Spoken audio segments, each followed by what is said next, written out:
as be today. We're diving deep into From Goblin to God Goblin. So let's walk through the entire story arc so far.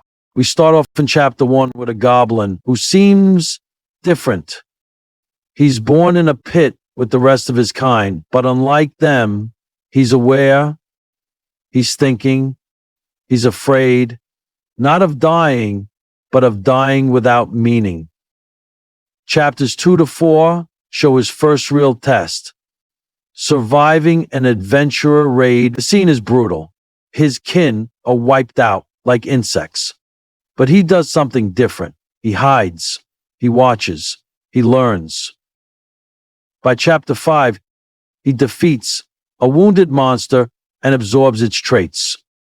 Chapter 6 marks his first evolution, and the moment he realizes, I don't want to just survive, I want to grow. From chapter 7 onward, things get fast. He evolves multiple times, and each form brings more intelligence and physical power. In chapter 9, he starts forming tactics, ambushes, traps. He's not just a monster anymore. By chapter 11, he meets other evolved goblins and becomes their leader. Chapters 12-14 introduce a major shift. He teaches them speech. A goblin tribe with language, strategy, unity? That's unheard of. In chapter 15, he's branded as a mutation by the system, and divine forces start to notice. Chapter 16-17 ends with his tribe being targeted by stronger, God-controlled creatures. He realizes this world wasn't made for us to survive. It was made for us to die. Chapters 18-22 dive into other races and factions. Humans, elves, and beastkin are introduced.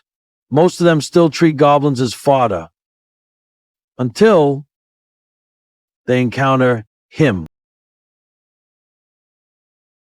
In chapter 23, he meets a dying elf who tells him about the divine order,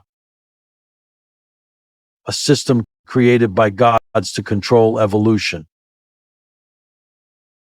By chapter 25, he starts to uncover how deeply rigged the world really is.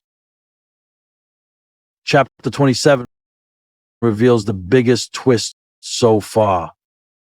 The gods don't just oversee evolution, they interfere with it. They decide who can and can't evolve. By chapter 29, the goblin realizes he's no longer just surviving, he's starting a rebellion. In chapters 33, the goblin fights a divine envoy, a being sent directly by the gods. The battle is brutal. This isn't just a monster, it's a message. Know your place. Chapter 34 shows the aftermath, casualties, destruction, and a broken but not defeated goblin. He begins to question not just the world but himself. Am I becoming the same monster I once feared? Chapters 36-40 are where he doubles down. He creates new evolutions for his followers. Chapter 41 introduces the idea of divine evolution, becoming something beyond biology. Chapter 43 ends with him piercing through the divine veil for the first time and seeing the gods who made the system. Chapters 44-49 show the goblin crossing into the divine realm. The threshold of godhood. He sees how the gods treat mortal races like pieces on a game board. Chapter 50, he swears not to become like them, but to replace them. Chapter 52-55 are peak action. He fights corrupted demigods, absorbs divine fragments, and creates a new path of evolution, one that doesn't rely on the gods' approval. By chapter 57, he's worshipped by goblins, orcs, and even beastkin as a symbol of freedom. And in chapter 59, he becomes the God Goblin, not born of divinity, but forged from rebellion. So where are we now? The latest chapters, up to chapter 60, show a world on the brink. The gods are divided. Some fear him, others want to control him. But the Goblin God has only one message. You created this world to keep us low. now we rise. And the best part, it's still ongoing. If you've been sleeping on From Goblin, and the best part, it's still ongoing. If you've been sleeping on From Goblin to God Goblin, now's the time to catch up. 1. Forgotten God. 2. Lost God. 3. Some are under his command.